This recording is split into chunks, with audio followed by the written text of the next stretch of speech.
probably said, well, it's air conditioned, let's hope it's really working, so we'll see how that goes. How many of you are fans members? Okay, most but not all. So the first thing I'm going to do is toot our own horn. So this is a 2023 National Volunteer Award for an outstanding group, presented to friends and neighbors of the Deschutes Canyon area for making a difference on the public lands. It's from BLM, and we're one of 9 groups in the country that got this.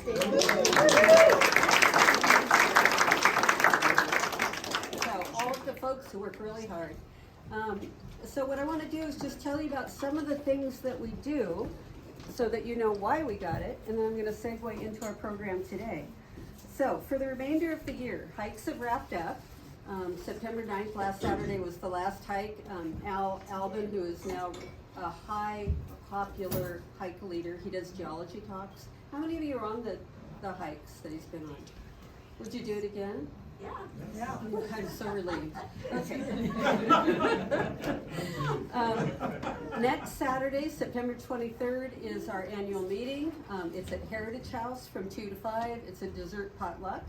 And we have an entertainment group, Reno and Cindy, who are a duet.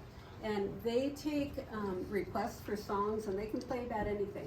So think about that. And then the next Lens on Learning, which is the educational programs that we're in now, is on October 21st. And we're going to stick with carnivores. We're going to do foxes. And then on November 18th, we're going to be fowl and do sage grouse. Laughter. Okay. Then we take December off, and then we'll start in January. So I want to remind you that the purpose of the meetings today is education. We know that this topic is pretty loaded, so I just want to remind you, guidelines for a civil discourse. This is something that Rod Miller has. But basically, when everybody's got a different idea, your job is to listen, pay attention, be inclusive, show respect, be agreeable, and give constructive criticism, and take responsibility. And Rod's got this on the bottom of his email, so every time I get an email, I think he's lecturing me. But it's a really good reminder. Okay, so with that, the format of what we're going to do is Aaron is going to go ahead and do his talk. We're going to hold questions until he's completed his talk. Then we'll have a question and answer period, and then we'll wrap up. We will wrap up the formal program no later than 5:30. So that if you want to leave, you can do that. And then if folks want to visit afterwards, you're willing to entertain some more, okay? All right. So Aaron Bott is the regional wolf biologist for Central Oregon. He works for Oregon Department of Fish and Wildlife. He's also a doctoral student at Utah State University studying wolves across the American West, predicting wolf behavior patterns and testing novel, non-lethal predator deterrents. Aaron began working with wolves in Yellowstone National Park as a master's student at USU, monitoring wolf spatial persistence and reproduction in the interior of the national park. And I'm assuming he's going to explain spatial persistence. I'll do my best. I thought that was a little spacey, but we're okay. Okay, go ahead. Howdy, everyone. Thanks for having me. Thanks for the introduction. As was already stated, my name is Aaron Bott. You can call me Aaron. And I'm a wolf biologist. I have probably the coolest job in the world. But wolves are very controversial, and we'll talk a little bit about why they're controversial. And the coolness of my job comes at a price, which is generally sometimes the conflicts and the hot tempers that come with dealing with something so charismatic and something so wild. I am a very informal person, and so although we are going to hold questions until the end, if I say something that you don't understand or I misspoke, you should interrupt me and say, can you run that by us again? I don't want to misspeak and leave anyone confused. That would defeat the purpose of this presentation today, okay? So feel brave and stop me if I say something that is confusing to you. My presentation has a lot of slides. I'm not going to get through all of them. I don't intend to. but there's a lot of information in there that hopefully will help us to kind of dissect what the wolf is. We're going to be looking at their biology, their ecology, their ethology. That's a lot of ologies, right? And we're also going to be looking at the human natural history side to wolves. We've coexisted with these animals for tens of thousands of years to some degree. And so you can't tell the story about the wolf without inevitably telling the human story as well. So without that, we'll jump right in. As was mentioned, I'm a wolf biologist, but I have worked in all of the western states, specifically around the Rocky Mountain states, where my family has lived for the last 6 generations. We moved out to the northern Rocky Mountains in the 1840s, just outside of Yellowstone National Park. It's where I grew up, 2 miles from Yellowstone, 5 miles from Grand Teton. I was 5 years old when the wolves were reintroduced into Yellowstone. My family comes from a background of railroad workers, farmers, ranchers, loggers, you name it. Which also makes my Sunday dinners really interesting when I sit down with my family, because I have family members that hate wolves and hunt wolves, family members that are kind of apathetic to wolves, and of course, I'm the biologist there in the center. I've had the opportunity to work with a lot of other large carnivores. In fact, I was really interested in wolves growing up, kind of had this idea of what they were. I didn't like the idea that I had. I pursued a career working first with other large carnivores. I got into grizzly bear research, trapping and collaring grizzly bears in the Yellowstone ecosystem. Eventually went down to Utah's Division of Wildlife Resources, working with other large species. Went to grad school again, because apparently I didn't figure it out the first time. And yeah, I'm doing my doctorate, which hopefully I'll wrap up in the next year or so on wolves. Wolves everywhere, not just in Oregon. So I've included all these other excellent groups that I'm affiliated with here on my introduction. But I am an employee of the Oregon Department of Fish and Wildlife. So that's what I've got on my shoulder here. That's why they're listed there. What I think is very interesting about wolves, and really why I started to get interested in them to begin with, is because of the social perspective that we put on these animals. Wolves carry a lot of cultural baggage, and we'll talk about why that is in just a minute. But there are very few people who are ambivalent to wolves. They either love them or they absolutely hate them. There's not a lot of middle ground. And for me, when I first grew up in wolf country, and hearing different topics and different discussions about what wolves are, what they're maybe not, I was fascinated by this. Because we as humans are storytellers. That's what I think really defines our species. And whether you're anti-wolf or pro-wolf, I think that the bigger question at large is what actually is the wolf, regardless of human values and human perceptions. This is a quote from my friend who authored a book, Large Carnivore Conservation, and I like to share it with folks. This is in the backcountry of Yellowstone National Park, a photograph that we took from the air monitoring wolves that I was studying at the time. This quote goes on to say, despite being biological entities, large carnivores, aka wolves in this situation, are almost entirely represented as symbols and emotions. And I think that that really captures everything in a nutshell. Most people today in the 21st century will never encounter a wolf out in the wild. And yet you can ask anyone what they think about or how they feel when you mention the word wolf, and they generally have a conclusion that they jump to based off of social narratives, different constructs that we've built based off of our storytelling abilities, our cultural values, our societal values, etc. So we again put all of this cultural and social baggage on an animal that has been around for tens of thousands of years, right? So very often we as biologists talk about how we're not actually managing wild animals, we're managing people, because we as society decide what is going to be allowed and what isn't going to be allowed on the landscape. And we've got a wonderful example that we'll cover in just a minute that kind of is an example of that. But before we get into, again, the human dynamics of coexistence with wolves, we're going to talk about what the animal is. We're going to break down the biology of the species.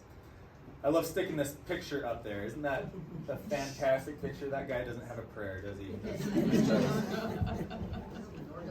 So what are wolves? We're going to talk about their biology and their ecology.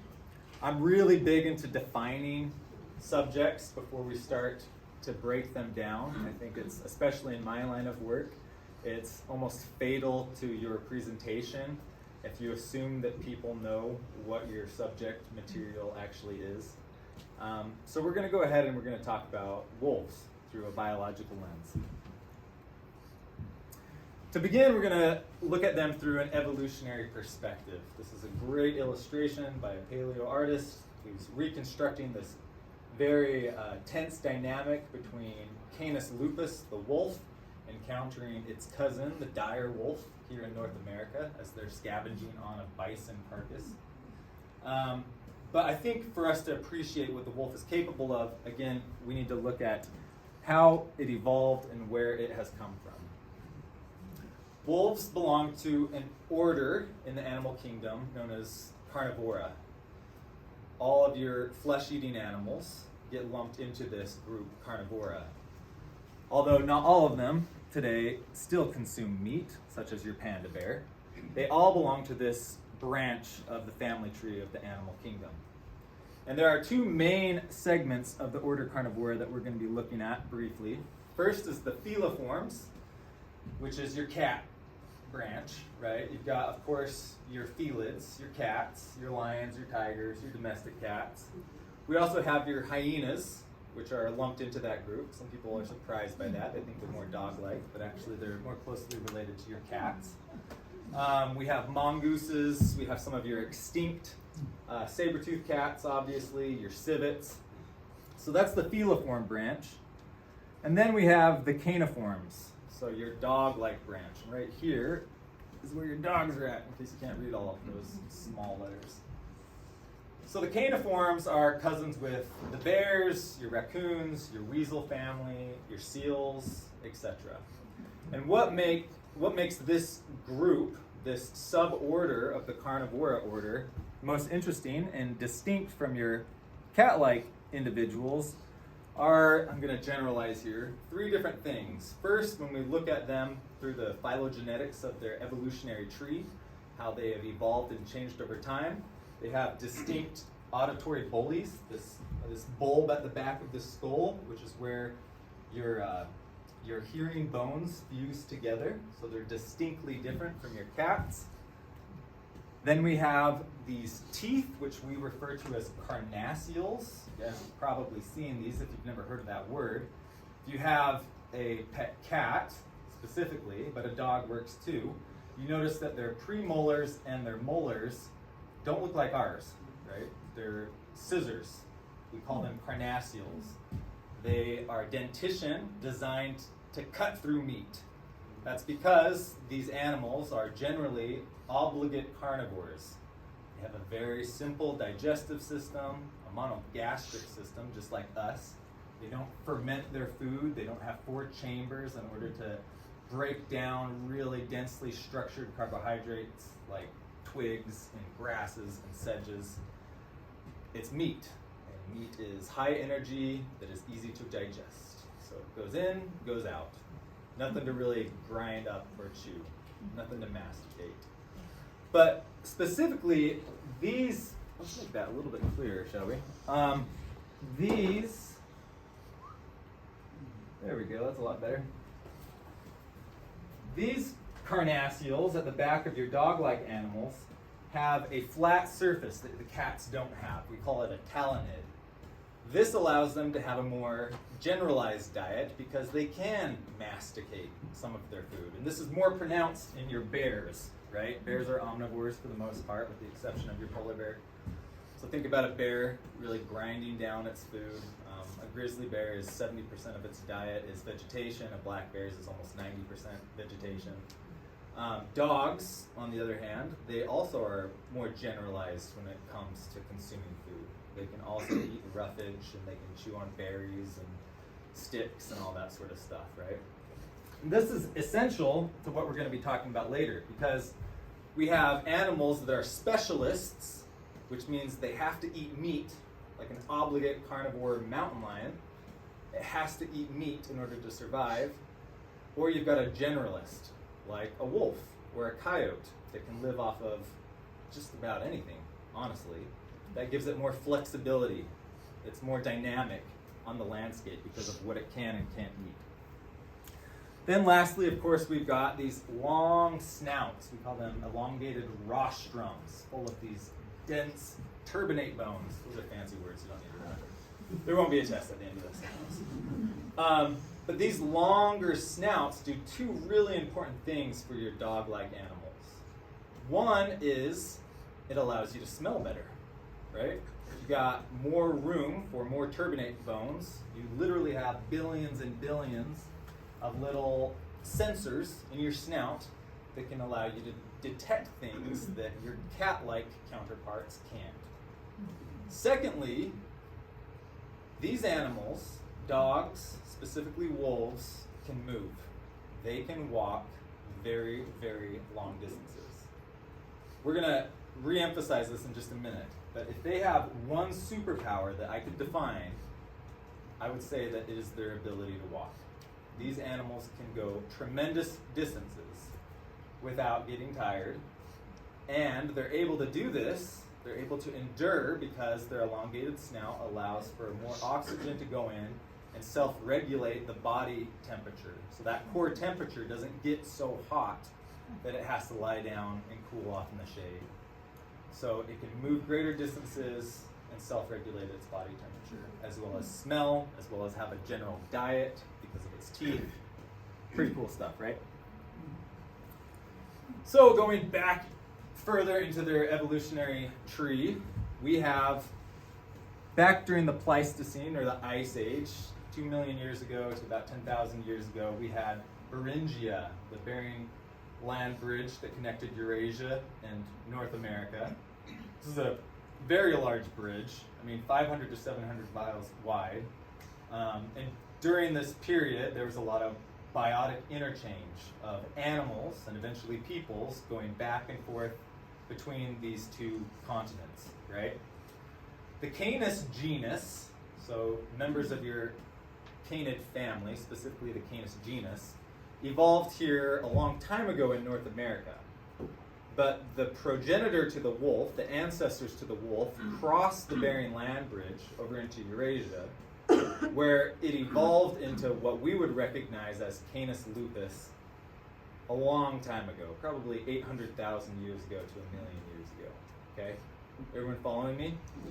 From Eurasia, the wolf, Canis lupus, then crossed back over into North America between 130,000 years ago to about 10,000 years ago, when finally the Bering Land Bridge went away, right?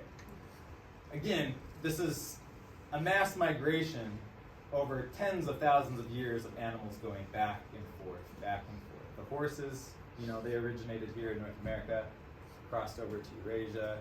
Humans came over, elk came over, brown bears, grizzly bears, they came over, right? So a lot of biotic interchange going back and forth. Really no barrier, you could say, between these two massive supercontinents. Interestingly enough, the coyote, however, diverged from the wolf about 1.1 million years ago. So it evolved here in North America, whereas the wolf evolved in Eurasia and then came over here. And my genetics professor would hate it if I said it this simplistically, because it's not this simplistic, but I'm going to generalize anyway. The wolf and the coyote have about a 96% genetic overlap.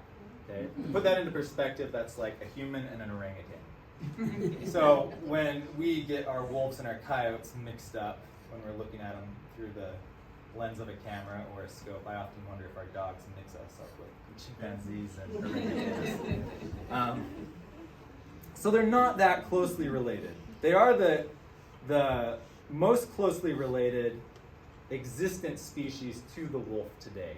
Okay, so we're not going to talk about dogs for a second. We're talking about wild canids. But your coyote is the closest relative, but still a lot of variation there. Okay, definitely different animals. So again, multiple invasions between 130,000 years ago and 10,000 years ago. But as these canids, as these wolves move across the northern hemisphere, this is, again, where their physiology, their morphology, their ability to eat so many different foods and to walk such great distances really comes into play. There's no variation or genetic bottlenecking between different populations. And this is important for people to understand, because one of the biggest complaints that I get is we reintroduced the wrong wolf when we brought wolves back. Those damned Canada Greys. I hear that all the time. There's a lot to be said about coexisting with wolves. It's challenging, okay? And I understand that, and we'll talk a little bit about that in a minute. But a very invalid argument is it's a different species, because it's not. It's the same animal that we had in Oregon 100 years ago, prior to their eradication.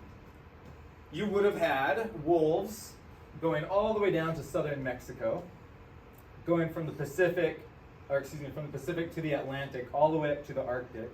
And I'll show you a map of their historical range in Eurasia in just a minute. But all of this was wolf country, and all of these wolves would have crossbred with one another. You do have what's called ecotyping, so your body is going to reflect your habitat and your diet. So the further south you go, the wolves are not obviously going to be putting on as much fat because they don't need to reserve it for the winter. They don't have those dense coats, so they don't look as big. And they're also not eating as big of prey because you have smaller variations of deer and jackrabbits and whatever else you have down there. But essentially it's the same species, Canis lupus.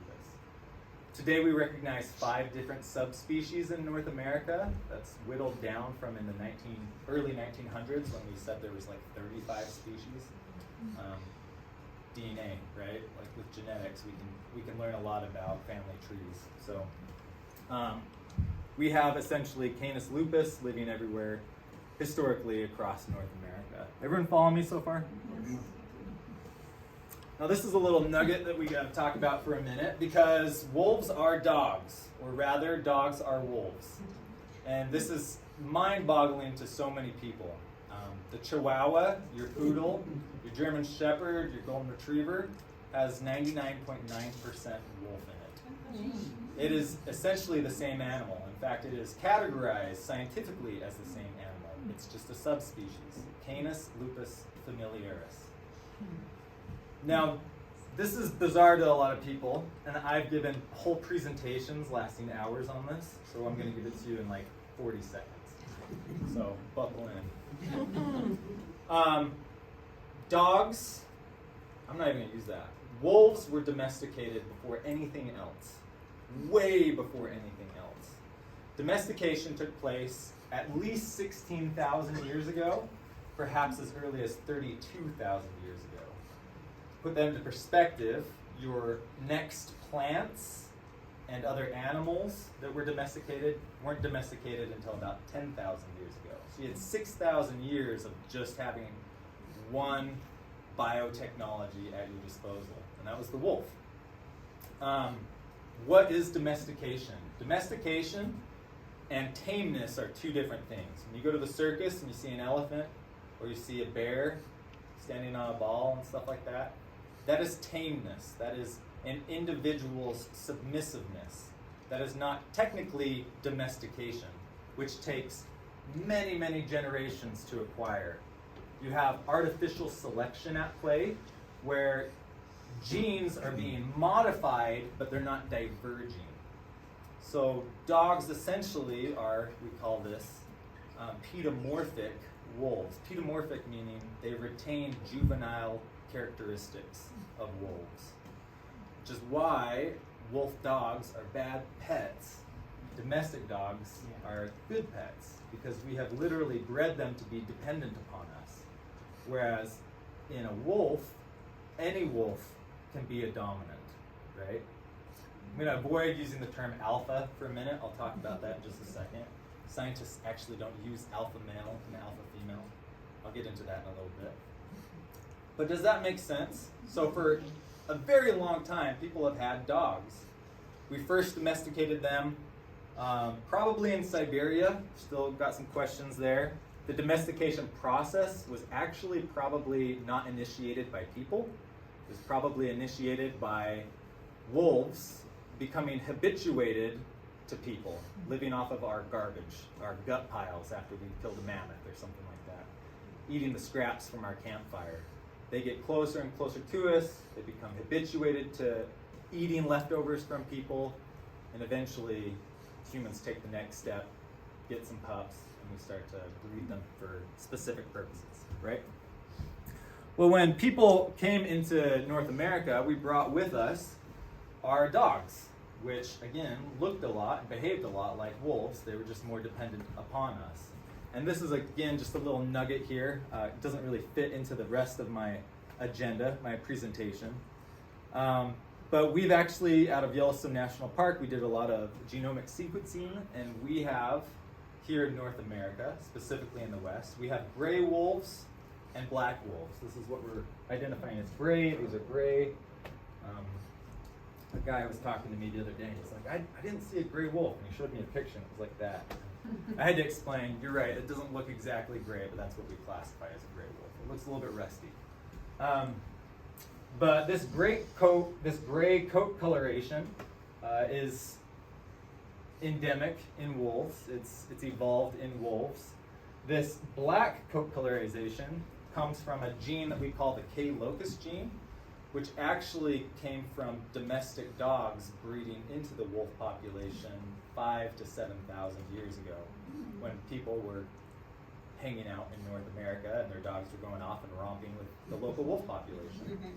So if you have a black wolf, it's got a little bit of that dog introgressively bred back in to their population. This is really cool too, because that black coat colorization is linked to an immune response that the wolf has to like canine distemper and even perhaps parvovirus, which is a relatively new disease. So there's higher survival rates in litters of black pups. The gray, though, tends to have a longer lifespan because of different behavioral adaptations. So it's very common for you to see opposites attract, and a black wolf and a gray wolf meeting up and having a mixed litter of pups. So there you go. All right, now this is a map of the historical and current range of wolves, Canis lupus.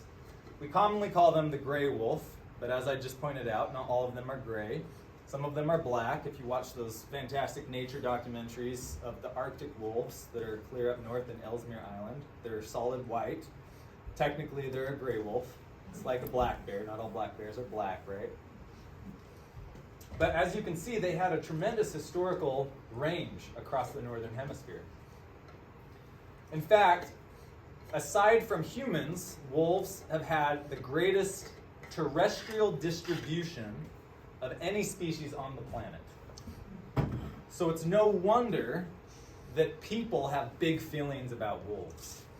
We have lived with them for tens of thousands of years, and they have infiltrated to some degree all of our northern hemisphere's mythologies, folktales, legends.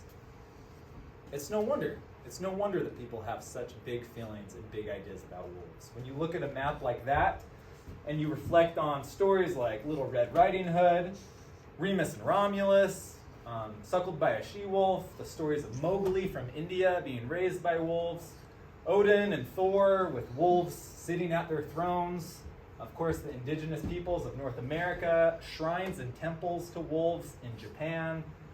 It's just no wonder that people have very much piled on the cultural notion of what the wolf is onto the animal itself. again, we've been coexisting with this animal for a long time. The drama between people and wolves, we often kind of associate with this wild western story. That's not the case. The first documented wolf bounty that we have on record was recorded in the 6th century BC in ancient Greece. As soon as people start practicing agriculture, tension gets high, right? As soon as we start husbandry of livestock, tensions get high. But the wolf really is a symbol. And even today, this is a rock band I have recently discovered. Rain wolf, it's kind of this idea of something tough, something gnarly, something ferocious. And we can't get away with it.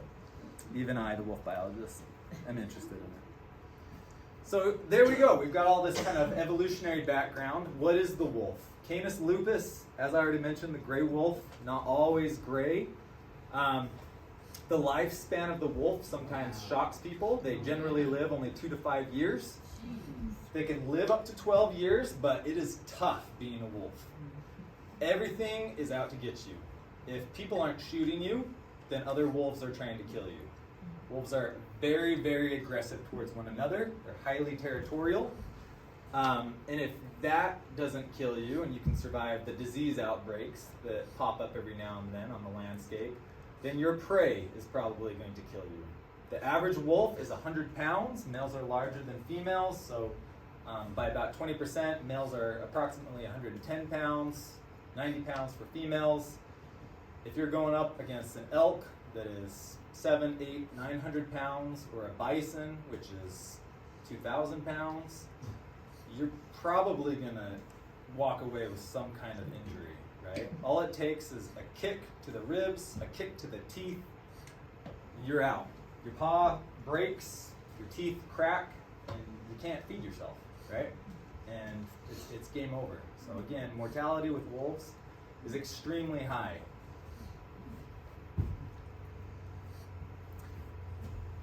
Regardless of your experience with wolves, I think everyone could tell you that wolves live in groups called packs. What a lot of people don't realize is that packs are not mobs or gangs, they're families. And we take this for granted because their families are a lot like our families. We call them a cooperative breeding species. That means that they have a mom and a dad in a simplistic nuclear kind of unit. They have a mom and a dad, and then they have several generations of offspring, okay? As the kids grow up, they want to go to college and find a boyfriend or girlfriend, and they leave the nest. That is the natural history of the wolf, right? Again, we take this for granted because this is so similar to our own life history. But the vast majority of species in the animal kingdom are not cooperative breeders. They don't live like this. And because of their unique family units, we have been fascinated with them for a very long time. I think it's one of the reasons why we were able to domesticate them in the first place. There's a lot of similarities between the wolf and us. Of course, wolf packs, just like human families, can be the dynamics can be complicated. Sometimes mom or dad dies, you get a stepmom or dad. Sometimes a cousin moves in with the family, or a grandma or grandpa moves in with the family. Sometimes you adopt other kids. So the dynamics can be complex, but at its core, it's generally just a nuclear family unit. The pups reach sexual maturity at 2 years, and it's generally around 2 years that they start to leave the pack territory and go off on their own to find a mate. And that's when we have what are called dispersers on the landscape, lone wolves, if you will. They are going off to find a mate, a partner that they can set up shop with and live with in a territory that is unoccupied.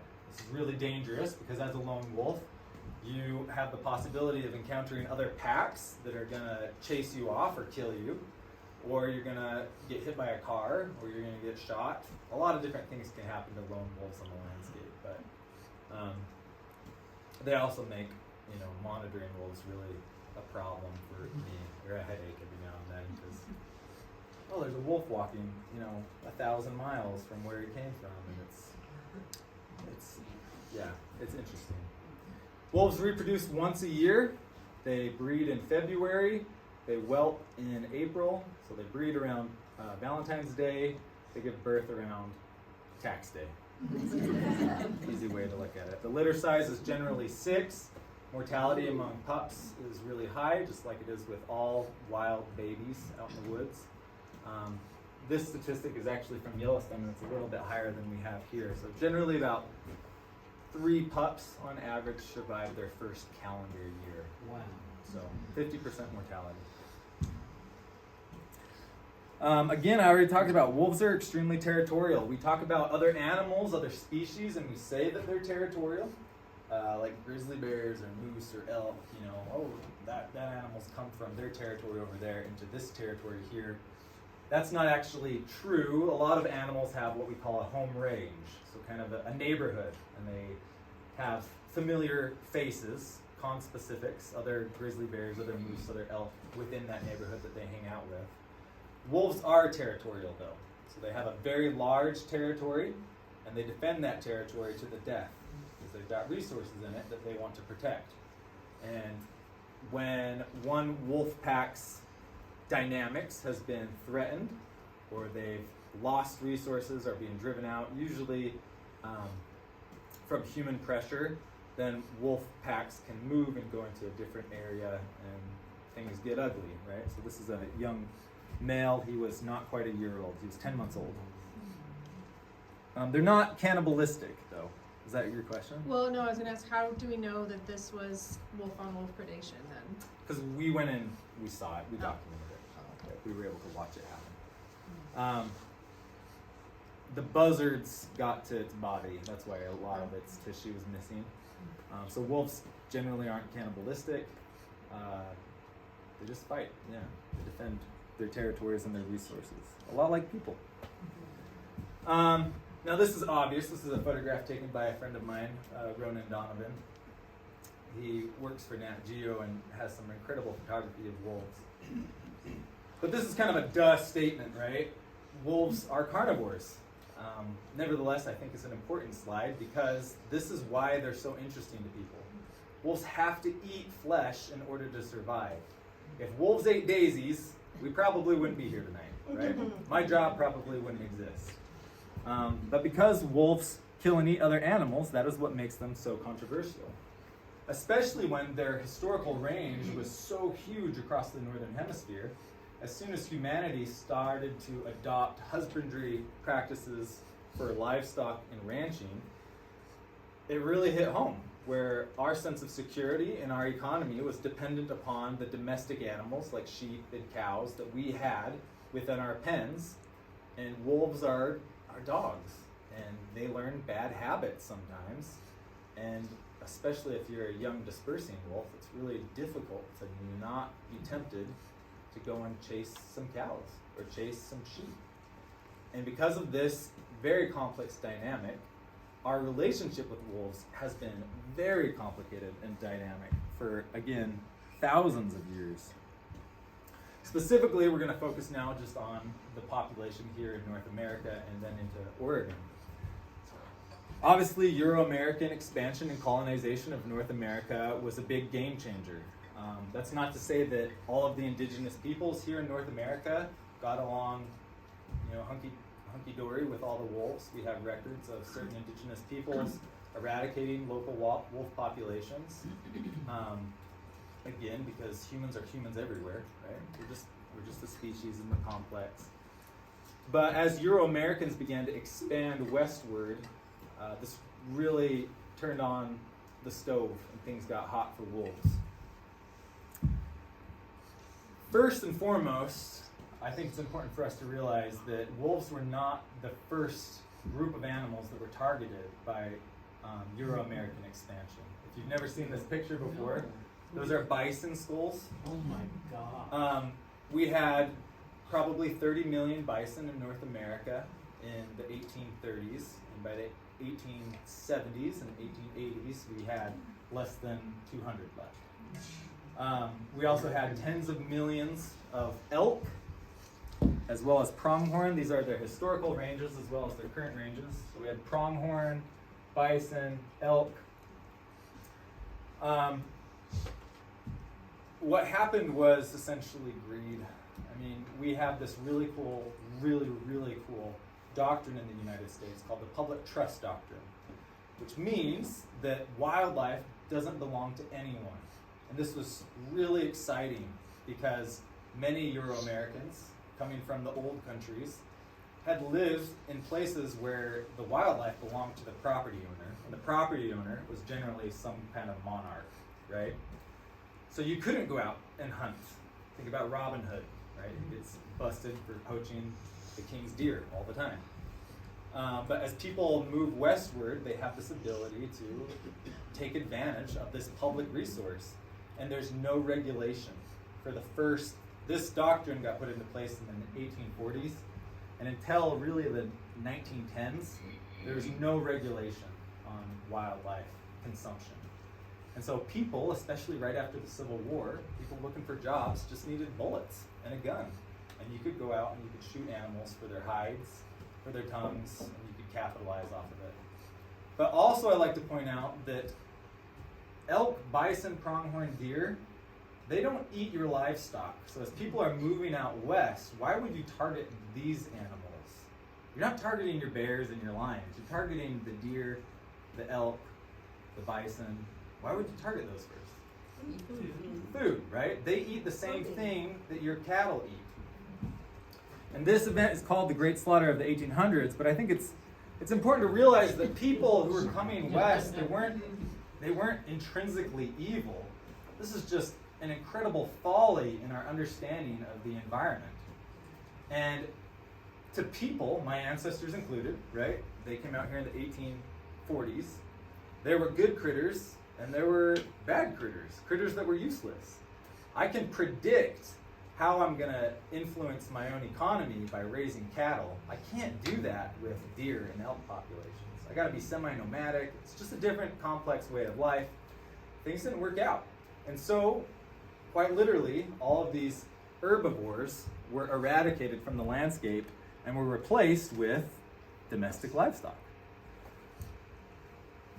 Then, in the 1900s, decades after all of this had taken place, you suddenly have no more wild herbivores, but you've got a lot of domestic herbivores, and you have a lot of predators on the landscape.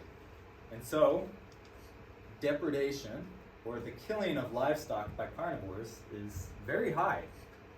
And it's in the 1900s, between actually 1915 and 1931, that the government initiates a predator eradication program. And it's at a local level, and it's also at a federal level, where we work very hard to kill off all of our large carnivores.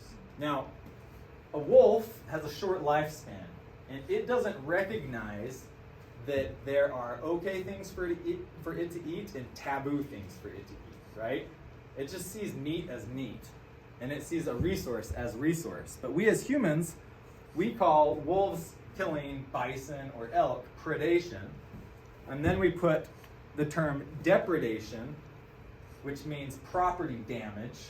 Pirates depredate on your town. Depredation when our property is injured by carnivores like wolves, right? But it's important to realize that for the animal, it's meat is meat. It's a dinner table, right? But because of this, we worked very hard to eradicate all of our large carnivores. Grizzly bears ranged essentially from the Mississippi all the way to the coast, to the Pacific, down through central Mexico, all the way up through the Arctic. And we eradicated all of them, with the exception of a small population around the greater Yellowstone ecosystem. Mountain lions ranged from coast to coast. We eradicated all of them. Wolves, again, coast to coast. We eradicated all of them. This is not new. People had been trapping and shooting carnivores for a long time. But what makes this story unique is the methods that we implemented. We used poison. And because we used poison, strychnine and a compound called 1080 mostly, we were able to eradicate these predator populations within just a couple of decades. So the last wolves in Yellowstone recorded were in the 1920s, 1926. They were trapped within the park and shot. In the northern Rocky Mountains, it would have been the 1940s. Man, in Oregon, I used to know the date. It was 1946 or something like that. It was the last wolf in Oregon that was killed. And this is all a part of a control program because there were no more herbivores, native wild herbivores. So these animals were causing property damage and they had to go. This is their historical range as well as their current range. Side note, here's a little nugget. We do have a distinct population of wolf that is not the gray wolf living in North America, called the red wolf, or Canis rufus. Maybe you've heard of them. Highly endangered, there's probably like 2 dozen of them left. And they lived here in the southeastern portion of the US, which is why that's kind of a blank map. They're more closely related to the coyote than to our wolf today. Different animal. Well, all of this changed as people began to realize that America was losing its wild identity. As more people reached the end of the frontier, people began to pine for an old, rugged lifestyle. What makes America great? It's this kind of cowboy mentality. It's this rugged individualism. It's the frontier. It's the pioneer spirit. Once you get past the 1950s and into the 1960s, that's no longer a story, right? It's history. All the places on the map have been filled in. And people are beginning to realize that we've lost the wildness that makes America so unique and so cool. And so this change, this radical change in public sentiment, this bipartisan mentality change, especially in the 1970s kicked in, where we created things like the Endangered Species Act, which basically said, we believe it is immoral for us to stand back and let a species go extinct. If we don't do anything, then that's wrong. We need to be doing something proactively to help species that are imperiled come back from the brink of extinction. And in 1974, the wolf made that cut. So, we decided that we would bring wolves back. Now, this is one of those bits of controversial subject material that I'm going to hit on very quickly. Wolves were not globally endangered at any period of time, okay? We had robust wolf populations in northern Canada and in northern Siberia. But they had been eradicated completely from the contiguous United States, with the exception of a very small population on the Minnesota-Canada border up by Voyager National Park, okay? So this is one of the reasons why it's contentious, is people who don't like wolves, who have been working very hard to eradicate wolves, said, why are we bringing wolves back? They're not endangered. There's plenty of them up in Alaska. I don't want them here. They're okay up there. I don't want them here, right? But we realized that collectively, as a community, that we missed, again, that aspect of wildness here in the lower 48 states. And so it was opted that wolves would be reintroduced. We picked the northern Rocky Mountain states to begin this reintroduction. It was Montana, Idaho, and Wyoming. 3 different locations. Yellowstone National Park was one of those locations. Central Idaho's Frank Church River of No Return Wilderness was another location. It's the largest wilderness area in the lower 48 states. And also northwestern Montana, essentially Glacier National Park. So those were the 3 designated places for restoring wolves to the landscape. Now, why did we pick the northern Rocky Mountain states? Why there? Why didn't we pick Kansas? Why didn't we pick New York? Why didn't we pick these other states where we had wolves historically? 2 reasons, right? You said one. Fewer people, right? This is changing now. We're getting a lot of people moving into these rural states. But we know that where there are people and where there are wolves, there's going to be conflict. So we're going to put them in a place where the conflict is going to be least likely. Another reason is because wolves don't eat corn. All of your other states have lost their large wild game populations. You have to give wolves something to eat. And Yellowstone's country, and I say Yellowstone not as a national park, but that whole area, still had very robust herbivore populations, right? That's why they were reintroduced into that location. Now, this sounds great on paper, but if you're my family in the 1990s, you're upset about this, right? Because you are that minority that is suddenly getting wolves back in the landscape. You can't tell me that my granddad was wrong for shooting the last wolf, right? Again, that's just a little nugget to explain very concisely why it's so controversial, because it became an issue that not everyone agreed upon. Nevertheless, in the 1990s, 1995 and 1996, a total of 66 wolves were live captured in first Alberta and then British Columbia, so that there'd be genetic variation. And they were reintroduced into Yellowstone National Park and central Idaho. So 35 wolves were released into central Idaho, 31 wolves were released into Yellowstone National Park. That's it. 66 wolves in 2 years. That's the reintroduction. That's pretty remarkable. We didn't reintroduce wolves into northwestern Montana because, coincidentally, while we were debating about bringing them back, wolves started to tiptoe across the Canada line into northwestern Montana on their own. So that population was established. That saved taxpayer dollars and people were happy, right? Yeah. So, 66 wolves. This is my supervisor, now retired, Doug Smith. He led the reintroduction efforts specifically in Yellowstone National Park. So old supervisor, not worthy supervisor. Yeah, that's how the reintroduction took place. And we went from that to having a population that has grown to now be migrating into Oregon, which is why we have a wolf biologist here. And we're gonna very quickly get into those details. I'll say right now that humans have done a pretty sad job with the reintroduction overall. If this was any other species, I don't think it would have worked. But it has worked with the wolf because of its biology. Wolves, again, are generalists. They move very far distances. And they are prolific. They can breed and produce offspring in secluded areas where people usually can't get to them. So because they're cryptic, because they're able to move on the landscape, their own biology really is what made their recovery a success. We went to Canada because we didn't have any other existing wolf populations. The population where we got them from in Canada was 400 miles from where we reintroduced them. Again, going back to like the different species, larger wolf, different wolf. When I radio collar a wolf today, it usually goes about 1,800 miles in almost a year.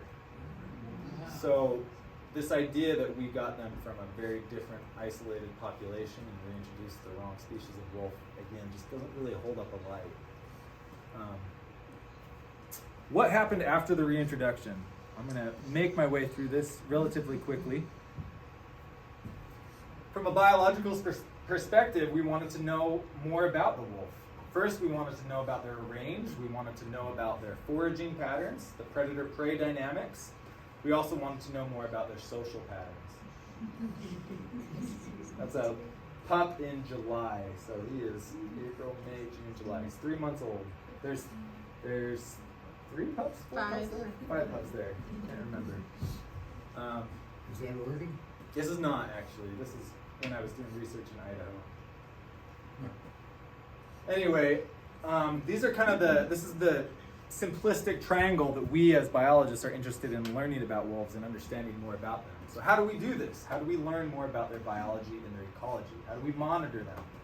Well, we catch wolves and we radio collar wolves. And we, because of the social pressure and because of the charisma of the wolf, either for or against the wolf, we work very, very hard to capture and study these animals and to monitor where they're at.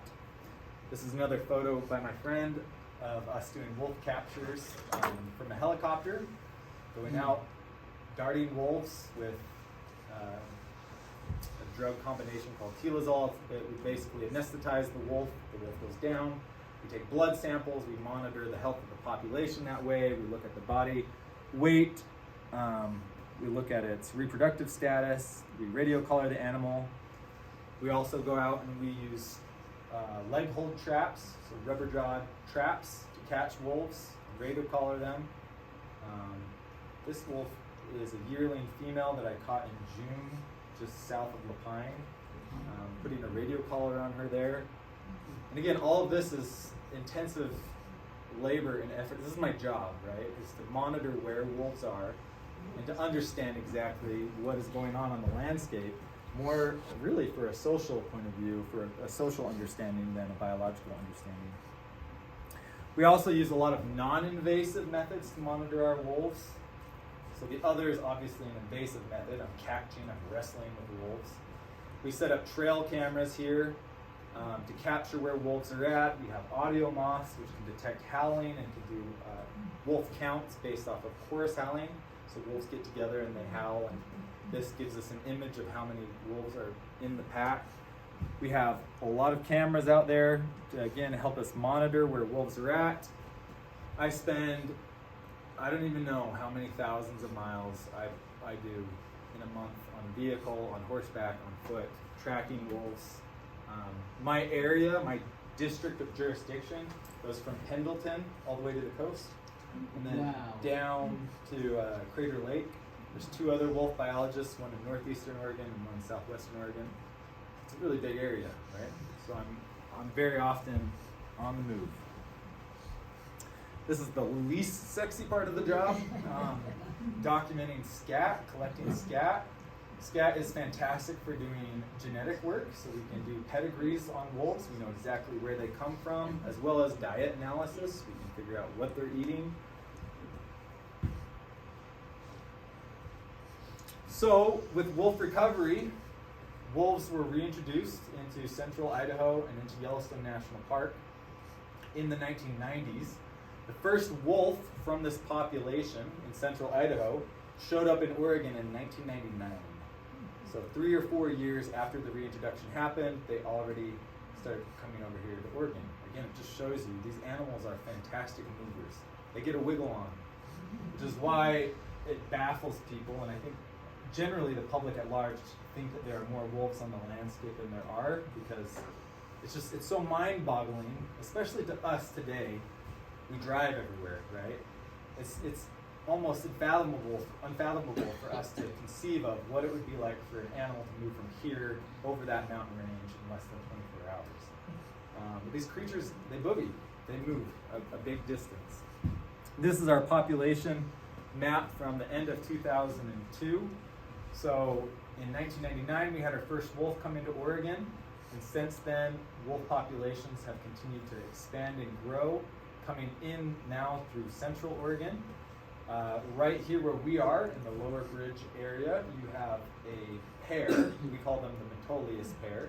And they might have a pup. It's really iffy. They didn't have pups that survived last year. I was surprised we didn't document any pup survival this year. There's maybe one pup out there with them right now. They range from basically like Billy Chinook all the way to sisters. So this very large area. We catch them going around all the time on trail cameras. We monitor them very closely. You also have just north of this area, it's kind of an overlap. You have the Warm Springs pack. There's 7 individuals in that pack, mixed blacks and grays. There's 3 pups, 4 adults, including the offspring of last year. And because the pair that is down here is just a pair, they're not really intimidating to that Warm Springs pack. The Warm Springs pack spends a lot of time on the reservation and in the Jefferson Wilderness area, but occasionally they come down here through Lower Bridge, especially in the winter when the packs all become more mobile. And that'll change, right? This is something else that people often argue with me about. They think that I'm insisting that there are only 2 wolves in the Metolius area, and there always has been and there always will be. And that's not the case. These animals reproduce, they die, things change, right? Just telling you what we've got right now. We also have, above the Warm Springs, we've got another reservation pack, which very frequently leaves the reservation. We call them the White River Pack. Unfortunately, one of their individuals was hit by a car on Highway 26 back in July, the end of July. And then we've got the Upper Deschutes Pack down by Lapine, and then we've got the Indigo Pack in Crater Lake, and then other packs. I'm not going to spend the whole evening talking about all the packs that we have here. Something else that we as biologists look at is the interaction between predators and predators, not just predators and prey. very often, especially when you have something that was absent from the landscape for 70 years, suddenly back on the landscape, everyone becomes paranoid and thinks that every cow that's killed or every deer that's eaten is killed by a wolf. In reality, we have a very complex predator guild on the landscape. And in Oregon, with the exception of grizzly bears, those are not in Oregon anymore, we have black bears, we have coyotes, we have mountain lions, and we have hunters. And so something that we look at is, how does this predator guild influence one another? How do they compete with one another? And how do they also impact prey relationships with the landscape as well?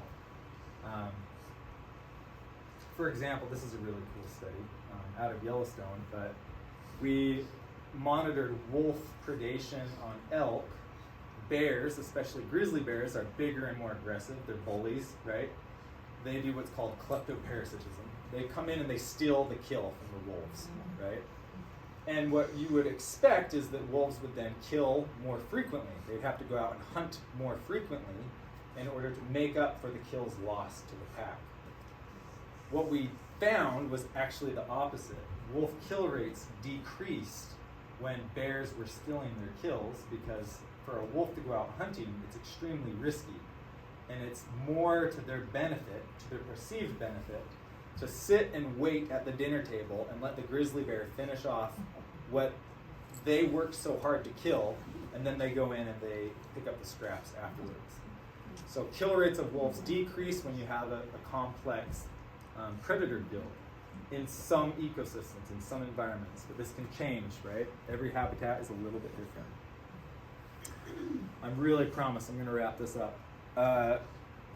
In conclusion, and it's a big conclusion, wolves can live just about anywhere that they can get food. And because they can walk so far, because they have those specialized teeth and those monogastric digestive systems, they can eat just about anything. So their ecological predictors are huge. Where they can live is just about anywhere that we can tolerate them. And this is a really important point, okay? We have in biology what's called a carrying capacity. There's only so many pieces of pizza to go around to a group, right? 8 pieces of pizza per pizza. If you have an audience like this, there's not enough pizza to go around. Not everyone's going to get full. People are going to get grumpy, and then maybe next time they won't come back, right? Because there's not enough pizza here. Versus if you had a crowd of 4, everyone gets 2 pieces of pizza, that's pretty nice. That's a carrying capacity. Because wolves are so dynamic and such generalists, they don't really have a biological carrying capacity. They have instead what's called a social carrying capacity. We as humans draw the lines of where it's okay to have wolves and where it's not okay to have wolves, based off of our values, which is again why wolves are so controversial. So as more people show up on the landscape, there's less tolerance for wolves on the landscape. Not just for the use of livestock and prey, but also for recreation as well. You have constant disturbance of wolves in areas where people are recreating 24/7 in mass numbers. This is, a grizzly picture. This is that wolf that was hit and killed on 26. 2 wolves have been killed on this stretch of highway this summer alone. So again, how do you navigate a very, very complex wildlife-human interface? And of course, you can't talk about wolves without talking about how do you coexist with livestock, because there are still producers out there, and conflicts happen.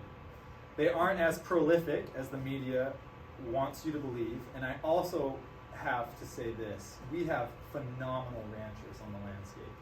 And I'm the person who goes out, and I'm the one who talks to people who have depredations. And very often they don't like wolves. But I am so pleased with how civil the engagements are between myself and these producers. And it always saddens me when it hits the media and it hits the news and it makes it seem like this was a really nasty, ugly situation and tension was high and people were so angry. I'm pleased to say that usually people are civil, and that's always an affirmation for me in what I do. I truly respect people that are out there on the landscape trying to make a living in a tradition that is sadly going away, it seems like. There's a lot of tools out there to mitigate conflicts, including this silly, almost gimmicky looking thing. This is called fladry. It's been used for thousands of years, and it scares wolves away. It's kind of like a scarecrow. It works for a temporary period of time, so if you got calves on the ground, they just don't like the waving flags in the wind. It spooks them. Range riders, different management and ranching methods are available. This is a map I put together. It's not exact, but this basically shows you the current wolf populations in the U.S. today. So we've gone from 66 reintroduced to about 3,200 in the northern Rocky Mountain states and the northwestern states, where we are, right? Oregon we did a census, this is a census count, of about 180 wolves at the end of last year were counted in Oregon. Did we miss wolves? Yes. Is that an accurate number for how many wolves we have? Absolutely not. That's just how many we counted, how many we visually saw or tracked or handled, right? So we have, I would guesstimate, probably between 180 and maybe just south of 200 wolves in the whole state of Oregon. That's going to change, obviously. You won't see the same kind of trajectory in growth in Oregon that you see in Idaho and Montana, because we don't have the habitat, right? It's a different kind of state. You lose a lot of that habitat in large portions of southeastern Oregon and even central Oregon to some degree. We also have wolves in the Great Lakes states. Again, those wolves were never completely eradicated. They've multiplied. The Mexican gray wolf, which is a subspecies, Canis lupus bailey, was reintroduced into Arizona and New Mexico in 1998. That population is doing so-so. Wolves are going into California from Oregon. They've got 4 packs. Colorado is going to be reintroducing wolves at the end of this year.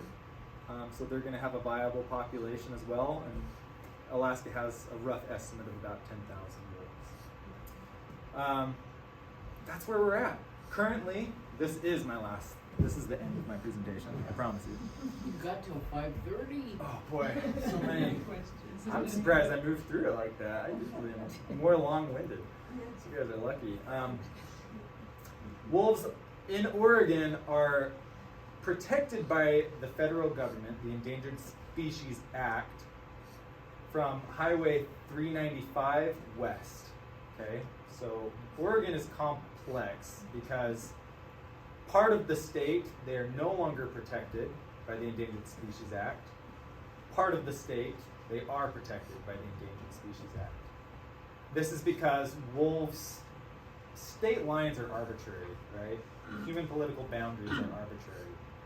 Habitat in northeastern Oregon is great for wolves, and so the wolf population has been there for a long time and is stable. It's not actually growing anymore. It seems to have reached perhaps maybe some kind of carrying capacity, social carrying capacity up there in the northeastern portion. But we still have a lot of area in central and western Oregon that doesn't have wolves. They're just barely coming in. It's kind of new. This Warm Springs pack I talked about, we confirmed them like a year ago, maybe a year and a half ago. So things are changing. Things are bound to be dynamic on the landscape. And I'll wrap up by saying that this is one of my favorite quotes from one of my favorite people. Aldo Leopold is the father of wildlife management. He was in the 1930s and 40s, long deceased. But he said that only the mountain has lived long enough to listen objectively to the howl of the wolf. I think that is spot on.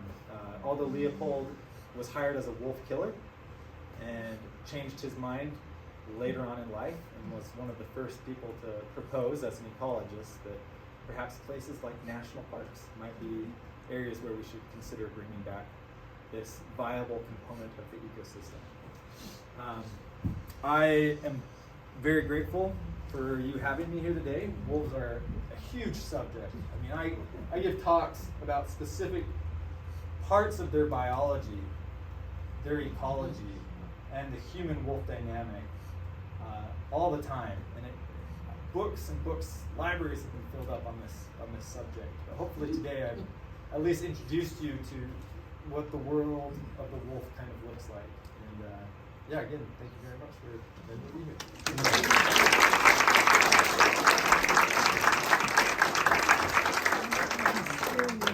Okay, so yeah, let's figure out how to kind of logically do this. So we've got about 15 minutes for questions, and let's start with that.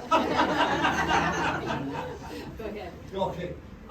It strikes me that the small number of wolves that were used in the reintroduction is still a pretty small genetic pool for the great number of wolves that currently exist. What do you think about it? Really good question. So, to reiterate, there could potentially be a concern about what is the genetic viability of wolves today, since the population that we reintroduced was so small. Wolves have multiplied, they've multiplied to the point that they're constantly crossing over with wolves from Canada, and new blood is always being spilled into the gene pool. And when we selected wolves, we were very careful back in the 90s to make sure that we almost had no wolves that were related. So that population is very viable. The gene pool is really robust, and there's no concern about isolation. Yeah. I have two questions. It appears that the range stopped somewhere in Mexico. Why do you think it didn't go down into Southern America and South America? And Good North question. America? Probably cats. I mean, you look at why did wolves not go into the southern hemisphere? Really, is kind of the big question, because it's not just North America. Why didn't we have wolves over in Africa, etc.? Well, there's a couple of reasons. One is the habitat isn't quite ideal. Wolves really like it cold. The dire wolf, which is an extinct cousin of the wolf, it was more neotropic. It did go across into South America. But the wolf itself, the gray wolf, generally prefers kind of a more rugged environment, a colder environment. And the other issue is you have big cats that compete with a predatory animal like the wolf, and probably act as a biological barrier from that population really spilling southward. And number two, do you think that the decline in hunting, which I grew up in rural Nebraska, everybody hunted every year, all the time, and getting a permit was actually somewhat competitive, and now it's like nothing, like it's less than half of that. So they can't give away hunting permits enough to keep the deer population and other issues under control without additional support now. Do you think that decline in the interest in hunting helped with the reintroduction success? It's because there was less competition for the herbivores? Really good question. So it's undeniable that we could not have restored wolves without first having our herbivore populations come back. So I didn't talk about this, but a lot of sportsmen's groups worked hard to bring elk back and deer back to the point of oblivion, right? And we couldn't bring back wolves until those populations had recovered. But no, I would say not in the case of Montana, Idaho, Wyoming, and even in Oregon and places like Colorado. It's true that nationally, hunting as a recreation has decreased in popularity quite a lot, but it's very state specific. And some states, it is immensely competitive to go hunting. In fact, the Colorado reintroduction is taking place this year. There, my perception is the issue is with hunters and not ranchers, because you have so many people on the landscape that are now applying for deer and elk permits that they are competing with other humans, and it's really difficult to get a tag. And now you're going to add another predatory species into that complex. There's a lot of animosity about the wolf just because of that perception. I know in the 90s we actually had some wasting issues, so I also moved to Colorado right after for grad school and stuff. In the 90s, we actually had wasting disease issues with because of overpopulation of elk in Colorado, and so that's rebalanced from the sounds of it. Yeah. people move, right? And a lot of people in the last 20 years have moved to western states specifically because they enjoy outdoor recreation such as hunting, right? So there are a number of states where hunting is still really popular. In other states, not so much. Yeah, you're welcome. I'm sorry, I didn't mean to like point. No, you're good. You're getting people everywhere down over on the far side there. Yeah, go ahead. I've got two questions also. Our lower bridge pack, what is the main reason for the pup mortality there? Human or more environmental? Probably environmental, but in all honesty, the cause of pup mortality anywhere is a big question. Science doesn't have the answer. I mean, 50% mortality is average for even places like Yellowstone. There's correlation between prey density and pup survival. That's just correlation though, not causation. So again, we really don't know. I suspect that it's probably other wolves that they bump into, could even be coyotes that they come across. Wolves and coyotes hate each other. Really? Yeah. Yes, Oh, wolves yeah. and coyotes. This coy wolf thing, people have probably heard about it. I didn't get into it. We can talk about it for a minute. But wolves and coyotes are like oil and water. There is zero coyote in any of our wolf population here because wolves kill them. The Yellowstone coyote population decreased by 60% after wolves were reintroduced. But in certain radical distal ends of their range where there are wolves looking for mates and there are no coyotes, you do have coyotes and wolves that have hybridized. So you see that in the east particularly, very occasionally.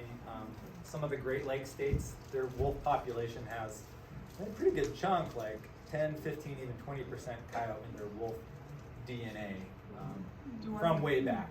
Do our cougars, our resident cougars, tend to kill the wolves? Possibly, yeah. Wolves usually chase cats. It's a cat and dog story. So cats, lions usually run away from the wolves, but we have documented them killing wolf cubs. I've documented black bears raiding wolf dens and killing wolf cubs. Yeah, I just think that there's a lot of reasons. It's complex and we don't know the answer. So my second question is, what percentage do you think of ranchers do you know of in Oregon who are switching to using your non-lethal methods of wolf deterrents? So yeah, livestock protection. We call them non-lethal predator deterrents, but really it's livestock protection, right? So what do you do to protect your livestock?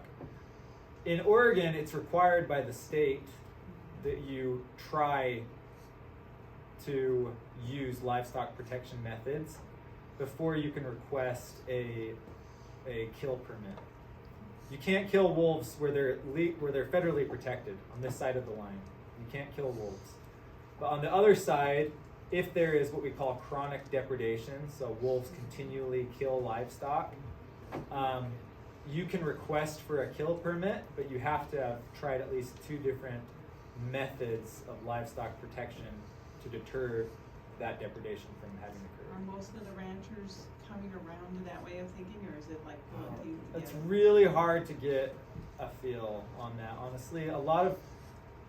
It breaks my heart, but a lot of ranchers they don't realize that there are tools out there, and they're not coming to us or to anyone with their problems that potentially could be resolved. They think that they have to shoulder the burden themselves, and that's difficult, right? And it's just because they don't know where to turn. It's a marketing, it's an information barrier that we're trying to overcome. What is your program doing to get the information out there to ranchers? Well, this is Oregon specific, not all states do this, but we do have compensation committees. Every county has to have one if they want to receive a grant from the Oregon Department of Agriculture to compensate producers not only for livestock loss, but also to deploy livestock protection methods. For example, if you're a sheep herder, you've got wolves on the landscape, and you're interested in sheepdogs, livestock protection dogs. You can get your county to buy them for you. You don't have to buy them. You can even get your county to buy the food for your dogs. That only can come into play if your county puts their committee together, which is sometimes problematic. We had confirmed depredation in Jefferson County for the first time this summer, and Deschutes County, actually. It's because it was right on the border. So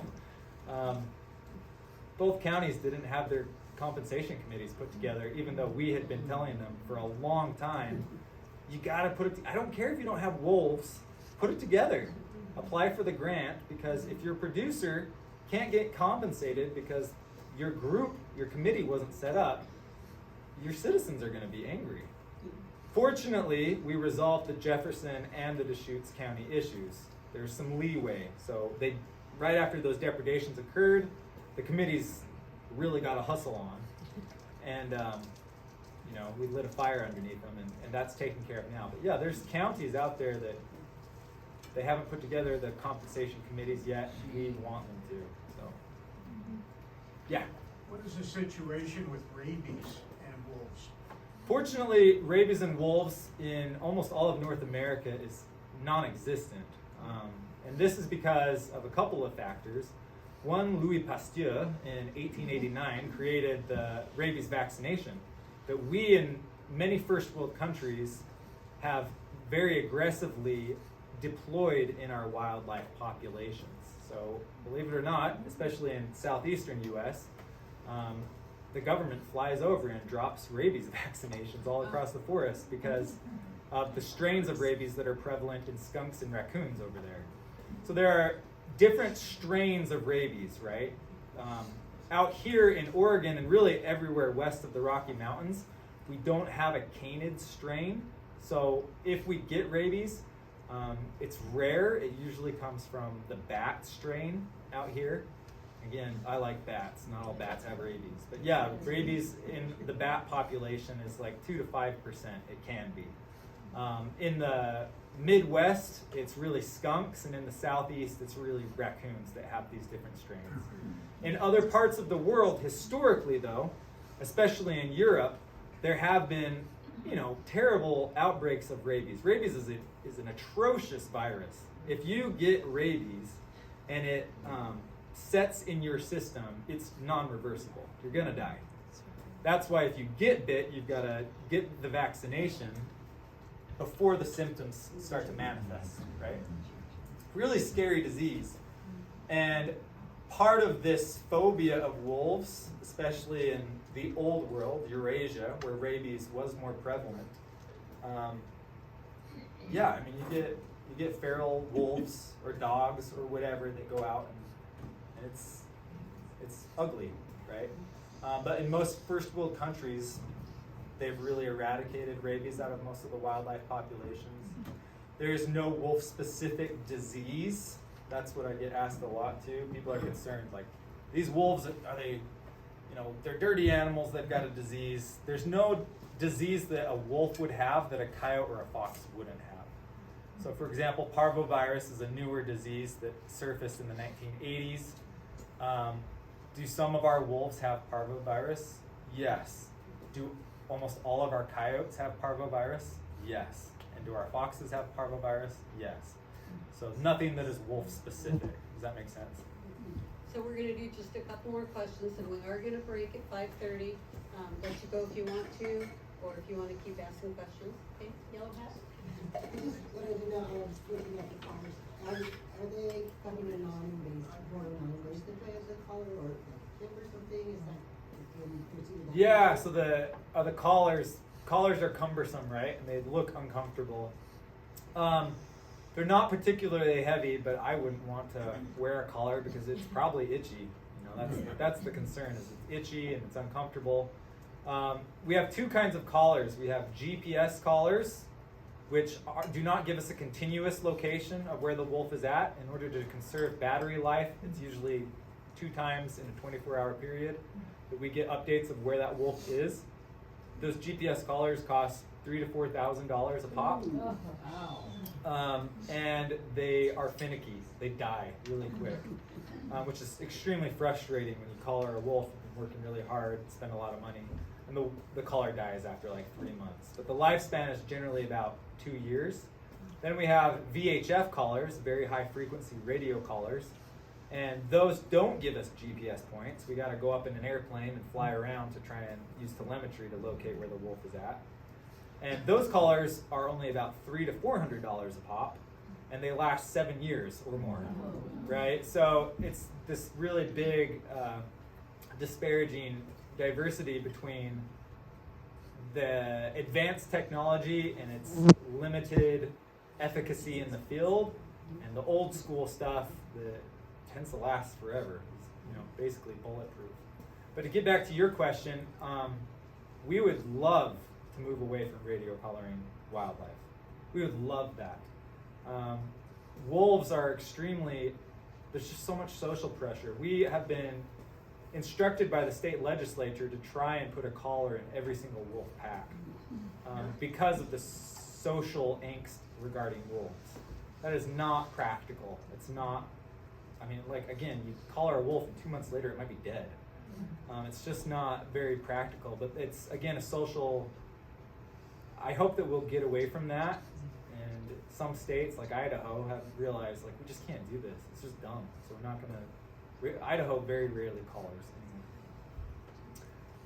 Yeah. Are there still states, or are there any states, because I lived in southern Utah for a while, and they have the bounty things for coyotes, where people go out with their rifles and get X amount of dollars per coyote they kill, and they come back with truckloads of bodies.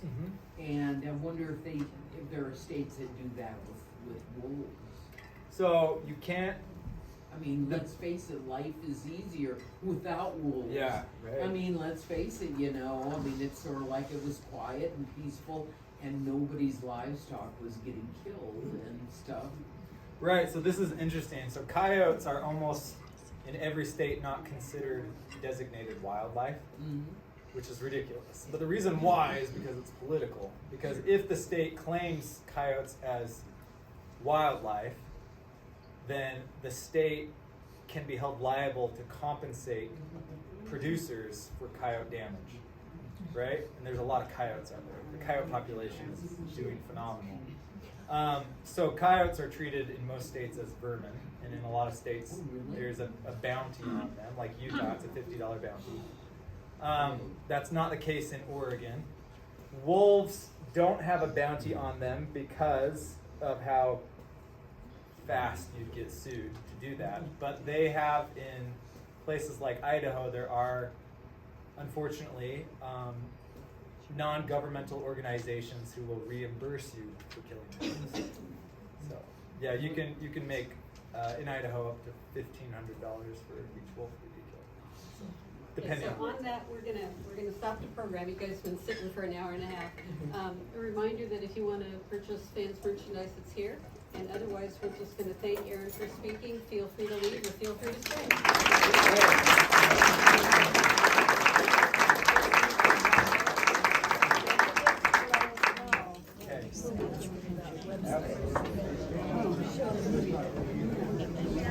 Hey,